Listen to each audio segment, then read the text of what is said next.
চারিদিকেই চলছে পিঠেপুলির মেলা আর পৌষ পার্বণের আয়োজন। তা আমরাই বা পেছনে পড়ে থাকি কেন? পিঠেপুলি বানাতে নাই বা পারি, খেতে তো পারি। আর পিঠেপুলি বানাতে গিয়ে ভুলে গেলে কিন্তু চলবে না, অঘ্রাণ মাসের পরে আবারও রয়েছে নেক্সট ওয়েডিং সিজন। সোনার যা দাম, তাতে কোনো বিয়ে বাড়ি সম্পূর্ণ হবে না গোল্ড প্লেটেড জুয়েলারি ছাড়া। তাই আমরাও নিয়ে এসেছি আমাদের গোল্ড প্লেটেড জুয়েলারি কালেকশন এই পিঠেপুলির উৎসবে। আর তোমরাও চেয়েছিলে অনেক দিন ধরেই আমাদের একটা অফলাইন স্টোর, যেখানে কিনা তোমরা এসে দেখে জিনিস পারচেস করতে পারবে।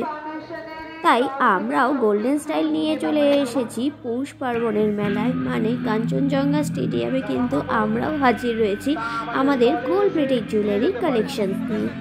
শুধু আমরাই নয়, অনেকেই রয়েছে তাদের নিজস্ব কিছু কালেকশানস নিয়ে, যেমন শাড়ি, জুয়েলারি, আরও অন্যান্য ব্যাগ, যত রকমের যত কিছু সামগ্রী সবই রয়েছে এই মেলাতে।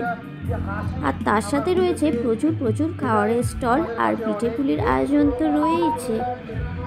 আর সানডে মানে 12 জানুয়ারি কিন্তু এই পিঠেপুলির মেলার লাস্ট ডে, তাই তোমাদের সবাইকে রইল সাদর আমন্ত্রণ। আমরা রয়েছি কাঞ্চনজঙ্ঘা স্টেডিয়ামের পৌষ পার্বণের মেলার 44 নাম্বার স্টলে। আজ কিন্তু অনেকেই এসেছিল আমাদের কালেকশন দেখতে, তাদেরকে অনেক থ্যাঙ্কস। তোমাদের সকলকে জানাই পৌষ পার্বণের অনেক শুভেচ্ছা। সবাই খুব ভালো থেকো, সুস্থ থেকো। কথা হবে আবার নেক্সট ভিডিওতে। ততক্ষণের জন্য টাটা।